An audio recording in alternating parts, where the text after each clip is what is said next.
estamos siguiendo el libro de Santiago, que es uno de los primeros que se escribió del Nuevo Testamento, y es un pastor, fue el pastor de la iglesia primitiva, la inicial. Y la razón por la que escribe es que hay muchas razones, pero para animar a hermanos que no siempre estaban realizando lo conveniente. Por ejemplo, lo que estamos estudiando en el capítulo 3, que se iban de palabras, ¿no?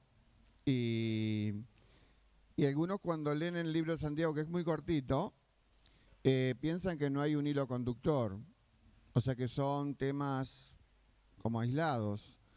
Pero yo traje una placa aquí que repetimos ya hace 15 días, y usamos las placas porque muchas veces hay hermanos que no entienden el idioma, especialmente hermanos que vienen de Brasil. Aquí tenemos una familia que viene de San Pablo, y también hay hermanos que tienen problemas auditivos, así que esa es la razón. Así que vamos a poner la primera placa, donde vamos a hacer un pequeño análisis muy breve de lo que vimos hasta ahora.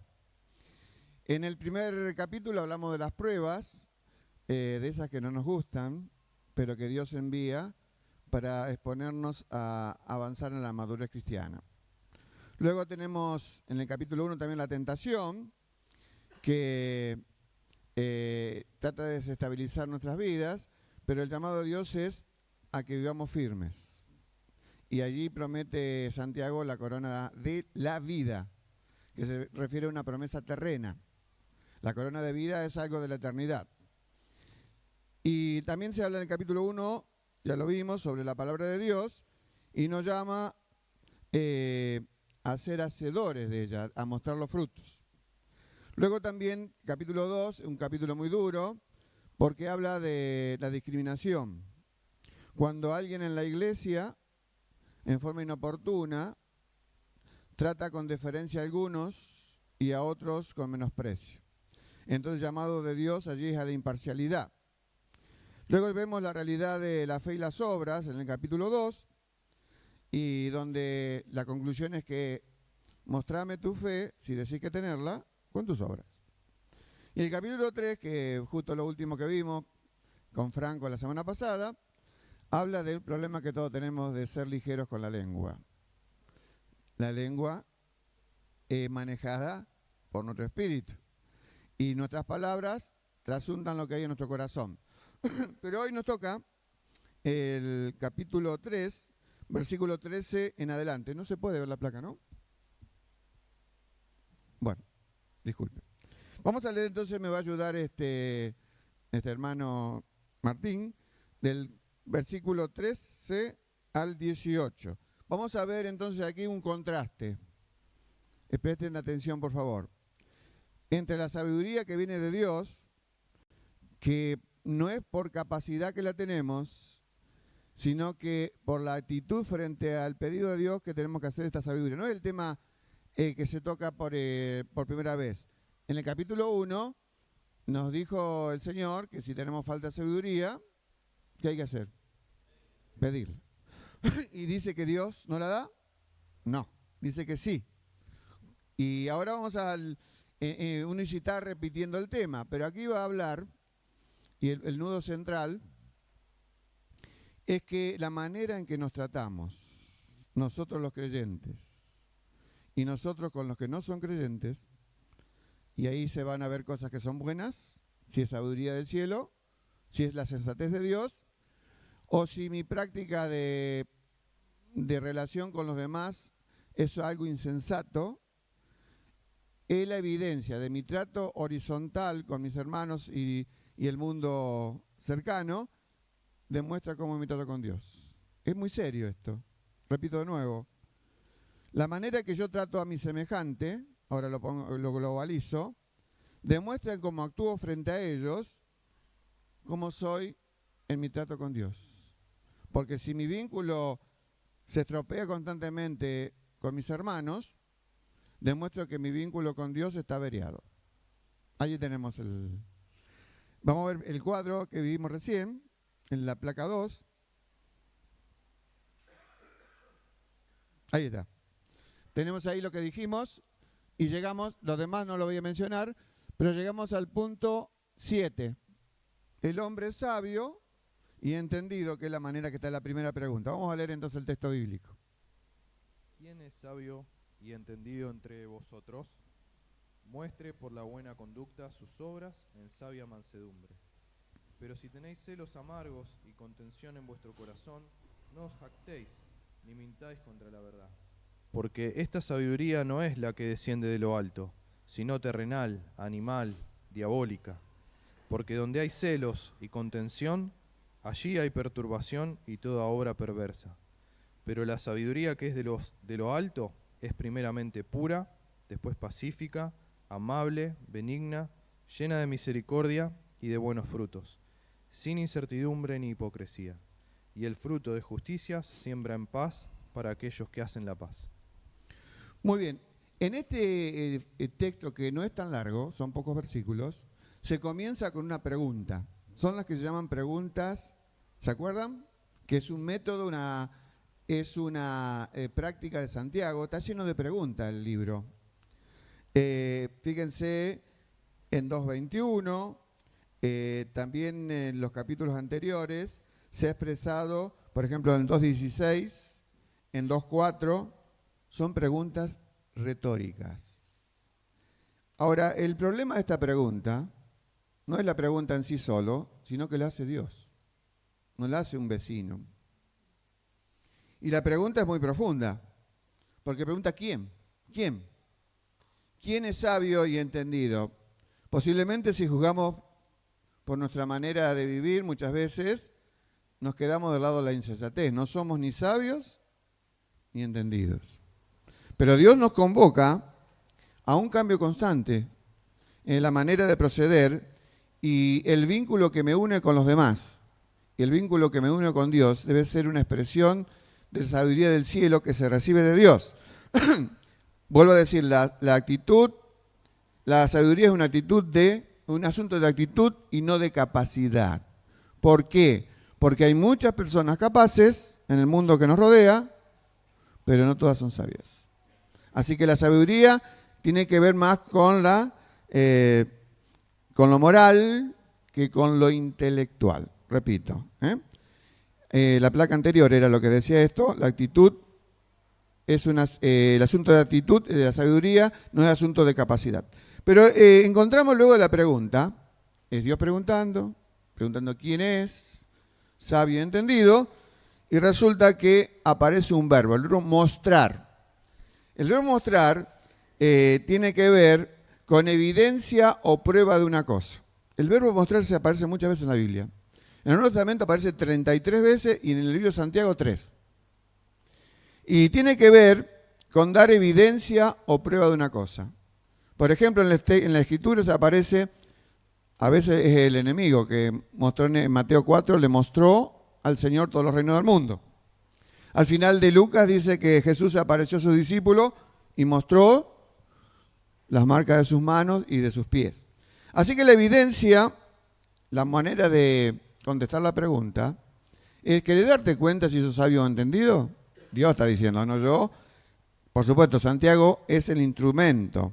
Así que hay que mostrar esta sabiduría, si es que la tenemos, por la manera de proceder. Dice allí, por buena conducta. Ahora, siempre estamos luchando con los criterios humanos y los criterios de Dios. Dijimos que Santiago tiene como base de lo que aquí está escribiendo el libro de Proverbios y el Sermón del Monte. Y el libro de Proverbios, en su capítulo 3, versos 5 y 6, dice la Biblia, fíate del Señor de todo tu corazón y no te apoyes en tu propia prudencia, sino que hay que reconocerlo en todos tus caminos. Y dice algo interesante, Él enderezará tus veredas. Es una manera simbólica, pero Él va a corregir tu manera de proceder en la vida. Hay muchos ejemplos bíblicos que nos hablan de cómo Santiago está hablando de la sabiduría del cielo. Por ejemplo, el apóstol Pablo ya era un misionero de experiencia. Y en su segundo viaje misionero tenía como propósito ir a las regiones del Asia. La Biblia dice dice esta expresión bastante rara, que el Espíritu Santo le prohibió predicar la palabra en Bitinia Y Dios le mandó en visión un varón griego, macedonio, que decía estas palabras: pasa y ayúdanos. Y a veces nosotros tenemos nuestros planes, nuestros criterios humanos, pensamos que son los mejores, pero Dios muchas veces utiliza dos elementos que tienen que ver con el manejo del auto, ¿no? El freno y el acelerador. Ahí le puso el freno el Señor y le dijo: para allá no, Pablo. Y le puso el acelerador y dijo: para allá tenés que ir. El apóstol Pedro era una persona muy prejuiciosa. Él pensó que la fe cristiana era exclusiva para judíos. Entonces no quería trato con ninguna persona no judía. Y dio una visión, no lo voy a explicar, y convenció su testarudez. Y él fue a predicarle a un hombre que era militar de una compañía de la italiana, un tal Cornelio, y cuando llega, dentro del discurso que es largo, dice: el Señor me mostró, mismo verbo que citamos de 3:13, me mostró que no llame a ninguna persona común o inmunda. Y allí el ministerio de Pedro se extendió. Hay muchos más ejemplos. Bernabé, por ejemplo, fue un líder muy importante en la iglesia primitiva y fue mandado a una ciudad que se llama Antioquía, que después fue la iglesia por excelencia misionera. Cuando llegó ahí, dice: esto es demasiado grande para yo llevar adelante mi tarea. Se acordó que había un tal Saulo de Tarso, que luego de convertirse se fue a cobijar a Tarso. La Biblia dice que Bernabé fue hasta allá, lo convenció y dijo: este es el plan de Dios, lo trajo y allí fueron compañeros en sus viajes misioneros. Así que tenemos siempre la posibilidad, por un lado, la sabiduría humana, que Santiago la llama humana, terrenal y diabólica. La englobamos con la palabra insensatez. Y luego está la sabiduría de lo alto, que es la sabiduría de Dios y la que todos tenemos que aspirar. Y por eso está aquí Santiago, que es un hombre práctico. Por eso en el capítulo 2, cuando dice: hay gente, yo tengo mucha fe, dice: bueno, mostrame tu fe por tus obras. Acá todos podemos enarbolar el sentido de ser todos sabios, porque es más fácil creer que se es sabio que serlo verdaderamente. Repito, es más fácil creerme yo que soy sabio que serlo verdaderamente. Y el apóstol Pablo, que es otro escritor de la Biblia, posteriormente a Santiago, dijo en 1 Corintios 8:2: si alguno se imagina que sabe algo, aún no sabe nada como debe saberlo. Increíble, ¿verdad? Así que somos más propensos entonces, para tratar de responder la pregunta, la hace Dios. ¿Quién se cree sabio y entendido entre vosotros? Y Dios dice: mostralo. Lo estoy poniendo en otro tiempo al verbo, ¿no? Mostralo. Así que esto es muy importante, porque este tema de la sabiduría está después del tema de la lengua. Pero la lengua tiene que ser dirigida por nosotros. Y si nosotros estamos bajo la sintonía de la sabiduría terrena, posiblemente nuestra lengua, no posiblemente, realmente nuestra lengua va a provocar disturbios y va a provocar daño.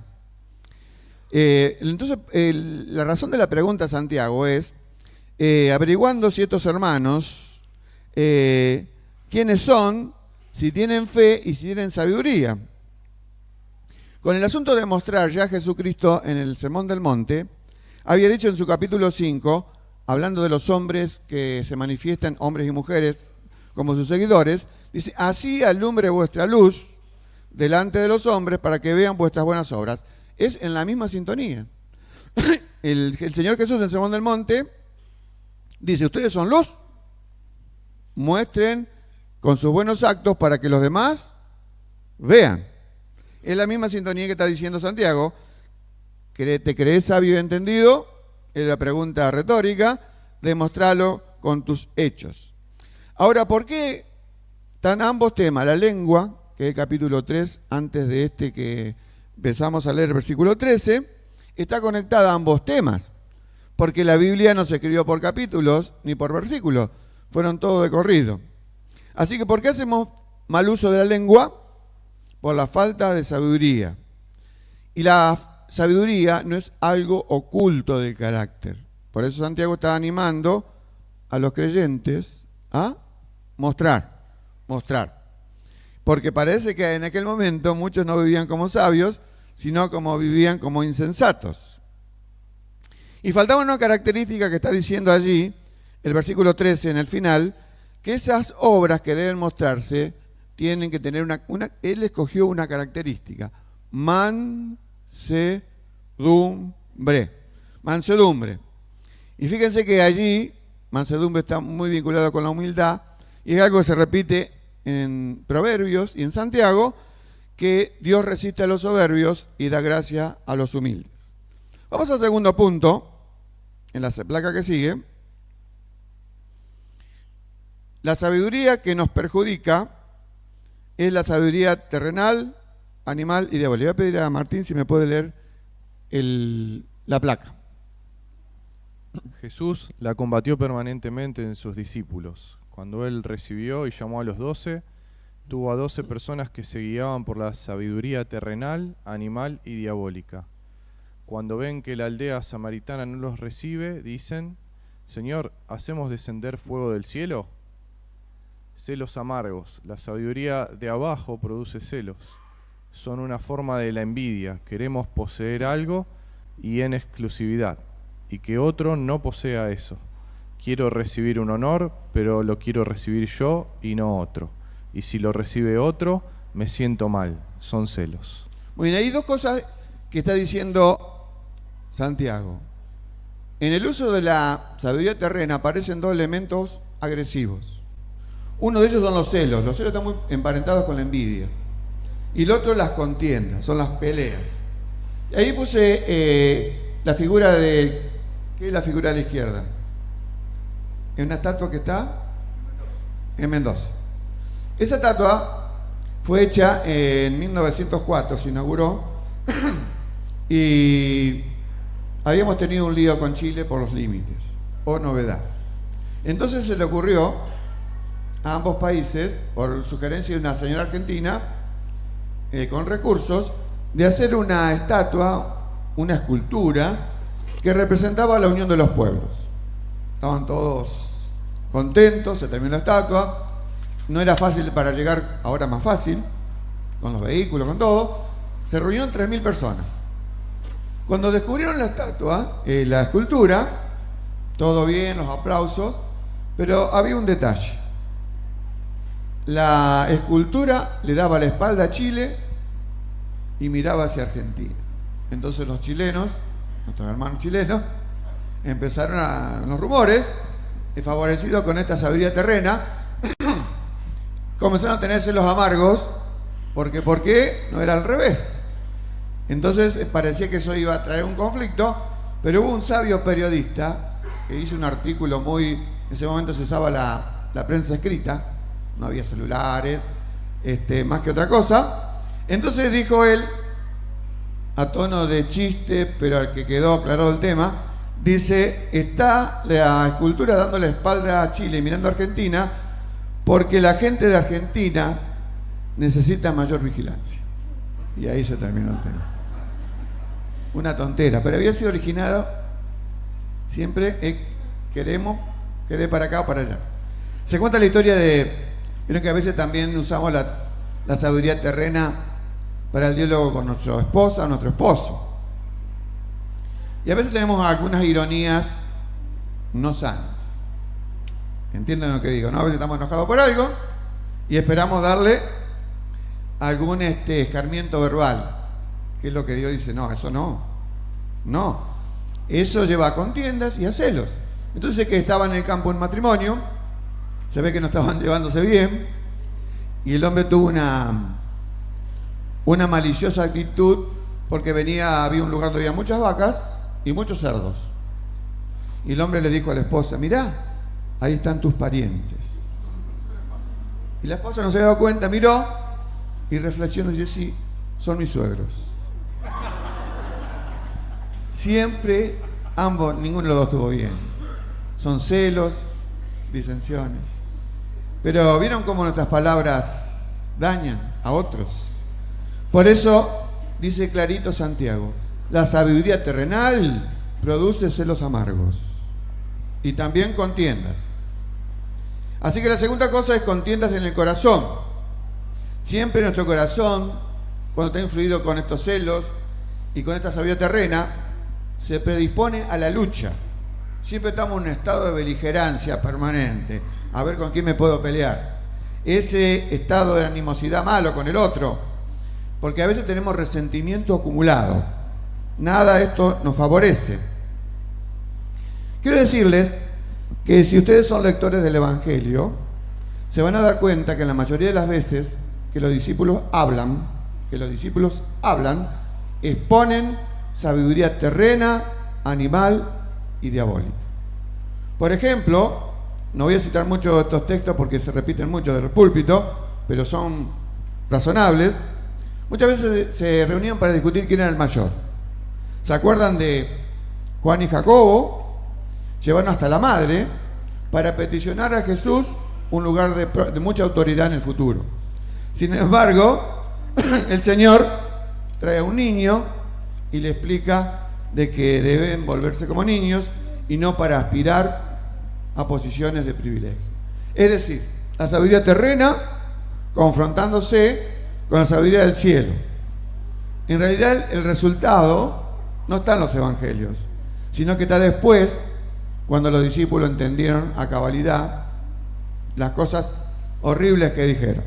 Cuando Jesús habló, la placa 7, de que alguien le había de entregar, ahí ya no discutían quién era el mayor, discutían quién era el peor, pero no había pistas de quién era, hasta que Jesús tuvo que utilizar aquella señal de mojar el pan en la cena pascual para indicar que el traidor era Judas.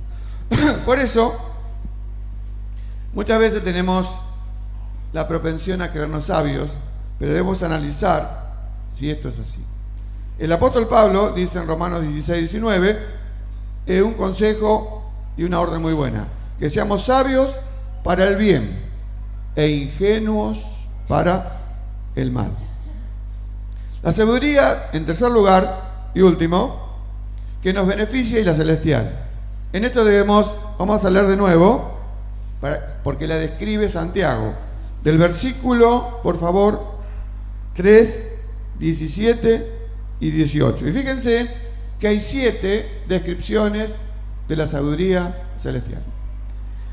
Pero la sabiduría que es de lo alto es, primeramente, pura, después pacífica, amable, benigna, llena de misericordia y de buenos frutos, sin incertidumbre ni hipocresía, y el fruto de justicia se siembra en paz para aquellos que hacen la paz. ¿Cuál es la primera característica entonces? Que es primeramente, dice, la destaca, pura. ¿Qué quiere decir pura? Que no tiene vínculo o relación con el pecado.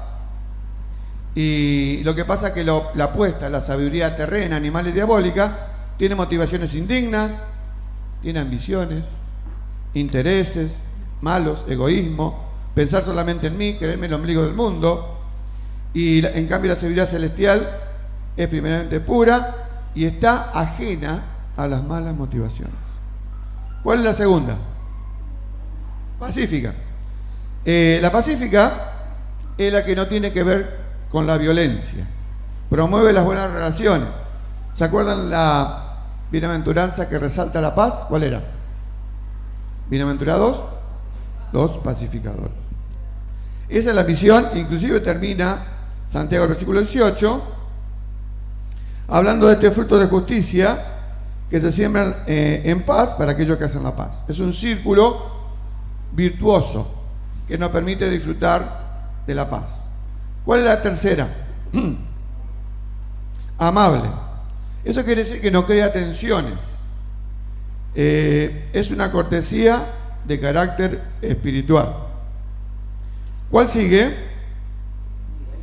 Benigna. Benigna, ¿qué quiere decir? Que no tiene malicia.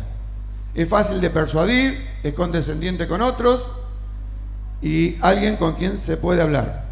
Muchas veces hay personas en estado de beligerancia que acercarse es prácticamente encender el fósforo donde hay dinamita, ¿no? Y también dice, es misericordiosa. ¿Podés leer, por favor, Martín? El que sigue. Ahí está. Donde dice llena de buenos frutos. Bien.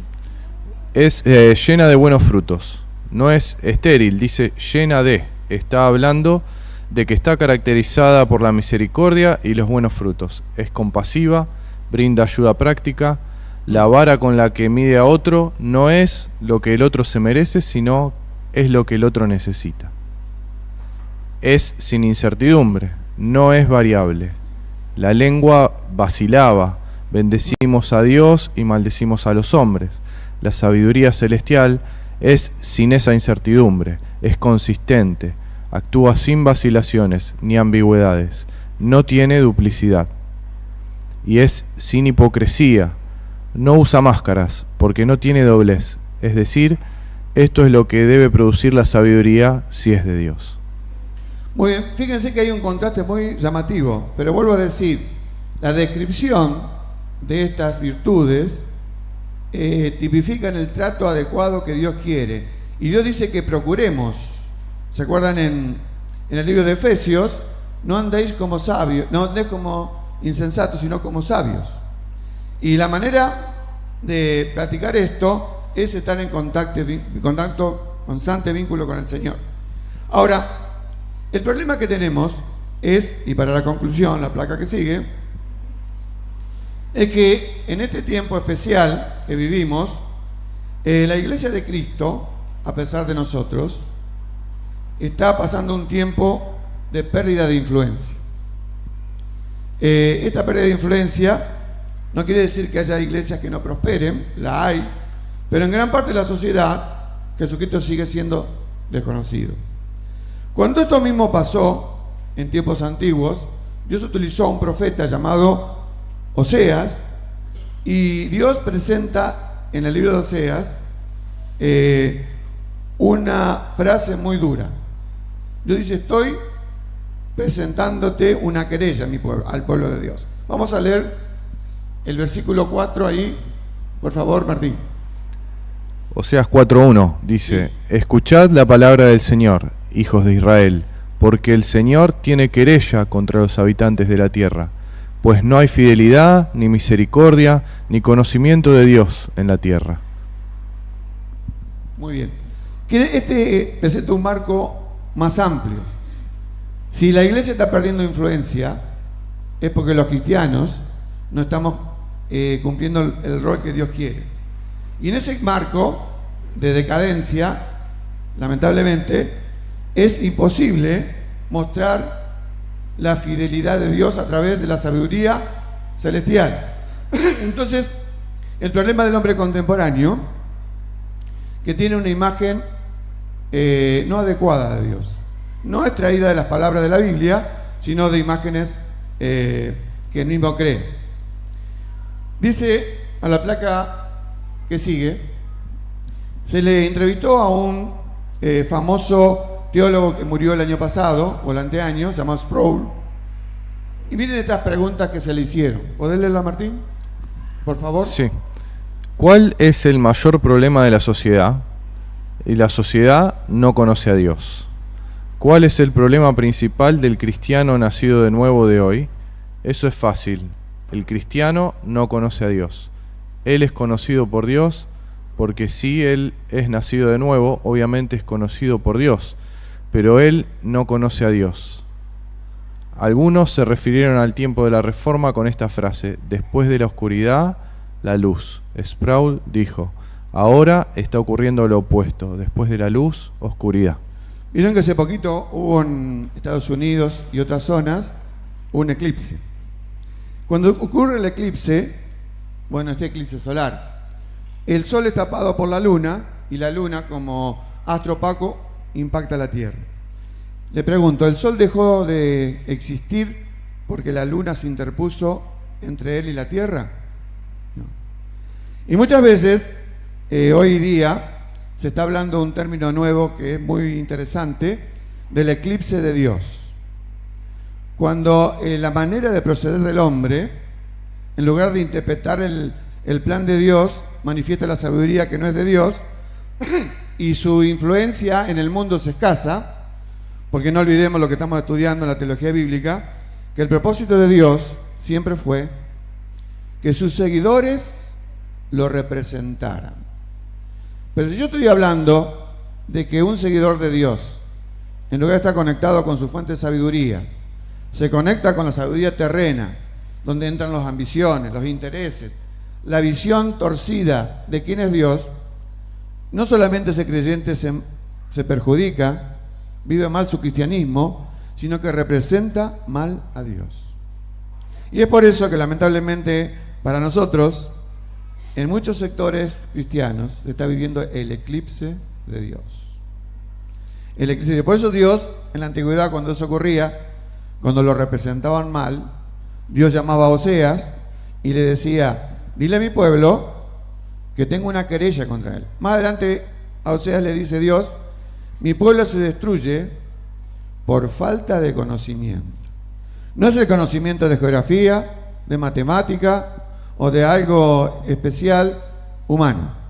El pueblo de Dios se destruye cuando el conocimiento que debe tener de Dios no es el adecuado. Entonces el eclipse de Dios aparece y nosotros debemos pedirle a Dios que, así como intervino en otras etapas de la historia, que salimos de una oscuridad, no solamente la sociedad, sino la iglesia, para abrazar el tiempo de la luz, ir a abrazar su palabra, abrazar el mensaje de Dios, para que esos tiempos vuelvan. Posiblemente no llegarán en la manera que ocurrieron en la Inglaterra del siglo XVIII o en la Alemania del siglo XVI, con el avivamiento, pero sí Dios puede cambiar nuestras circunstancias. Y allí el eclipse de Dios es un fenómeno que se está produciendo en muchos lados. Uno dice, y detalle, ¿cómo es? ¿Podemos leer, Martín, por favor? El eclipse de Dios, que Él desaparezca en su influencia. El primer paso para eclipsar a Dios es alejarte de Dios. La iglesia se aleja de Dios cuando se aleja de su palabra. El teólogo John Frame dijo: donde Dios está, está su palabra. Donde su palabra está, está Dios. Dios es coextensivo con su palabra.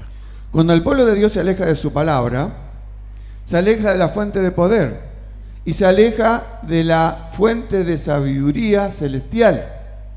Y entonces te termina transformando su sabiduría en una sabiduría terrena, inservible y que no tiene sentido, que me lleva a pelearme con todo el mundo y representar equivocadamente a Dios.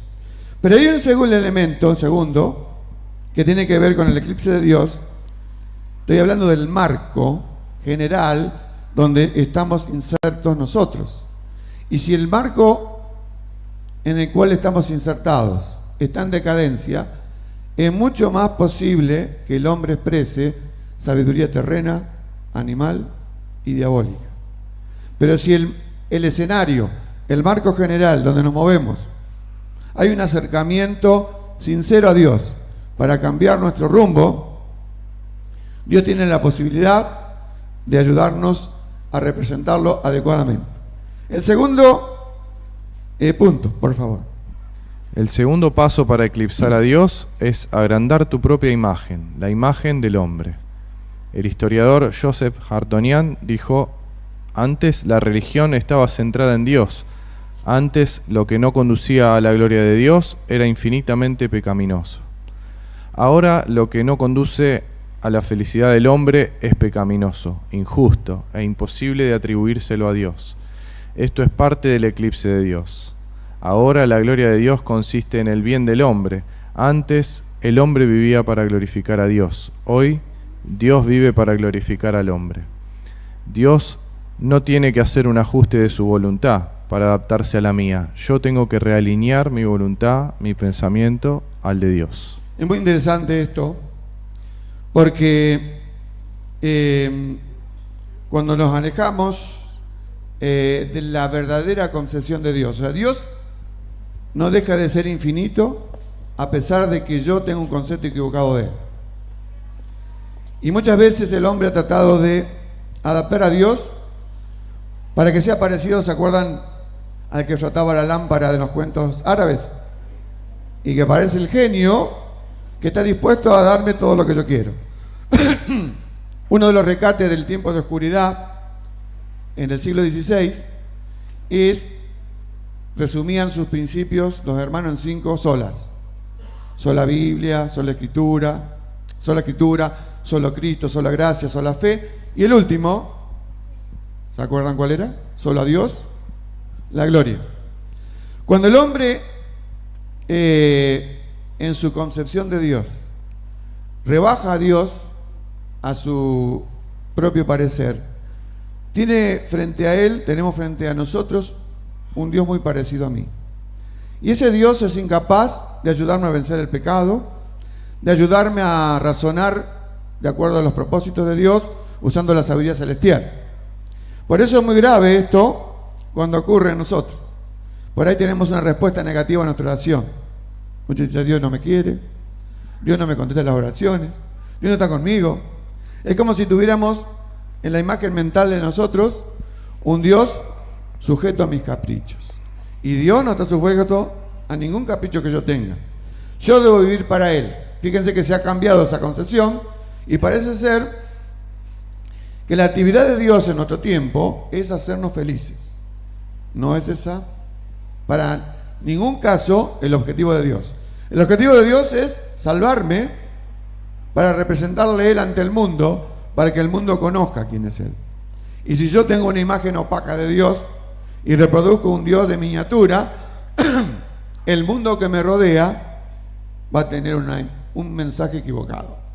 Y vamos al tercero punto de cuándo pasa el eclipse de Dios. El uso selectivo de la palabra. La parte que no nos conviene la dejamos de lado. ¿Qué ven ahí en esa Biblia con los colores? ¿Qué imaginan ustedes? ¿Quién hace eso? Nosotros. ¿Y qué señalamos en la Biblia cuando ponemos colores? Lo que nos gusta. Por ejemplo, yo la subrayo, no la pongo colores. Pero ¿alguien subrayaría, pondría en colores cuando dice Hebreos: Dios es fuego consumidor? Esa parte, bueno, yo usé un ejemplo extremo. Pero hay muchas cosas que la Biblia dice, y Carlos, tiendo a resaltar lo que a mí me conviene. Pero Dios no es una persona que yo puedo copiar parcialmente. Dios es justicia, Dios es santo, como estudiamos hoy, Dios es infinito, Dios es misericordioso, pero inclusive la Biblia es un libro completo, pero no contiene todo lo de Dios, contiene todo lo que Dios quiso que el hombre supiera. Pero Dios es más que lo que su revelación es, porque Dios es infinito, no lo puedo descubrir en toda dimensión. Pero ya con lo que tenemos aquí, suficiente para conocerlo. Así que de ninguna manera tengamos ideas parciales de Dios. El famoso predicador y autor de muchos libros, John Piper, él dice en uno de sus escritos, vinculado con el tema que estamos viendo, sabiduría celestial y sabiduría terrena, dice que nosotros necesitamos cultivar una mentalidad de exiliados. Nosotros usamos el adjetivo exiliados o sustantivo vinculado al alejamiento de Dios, ¿no? Él lo utiliza como extranjero. Y estamos en un tiempo, como describimos, el marco referencial donde todos estamos, en un tiempo donde estamos trivializando a Dios, achicándolo de todo su esplendor. Y entonces él dice que necesitamos cultivar esta mentalidad porque nosotros debemos tomar sabiduría de un país extranjero que es el reino de los cielos. Nosotros vivimos como ciudadanos argentinos o de otra nación, pero necesitamos referenciarnos, cultivar otra mentalidad de otra ciudad, de otra nación o de otro reino. Y ese reino es el reino de los cielos. Eso nos hace sobrios, dice Piper, y no triviales, y nos despierta para que no vayamos a la deriva en este mundo. Y para que no demos por sentado que la manera en que el mundo piensa y actúa es la mejor, sino que nosotros conectamos con un reino mejor.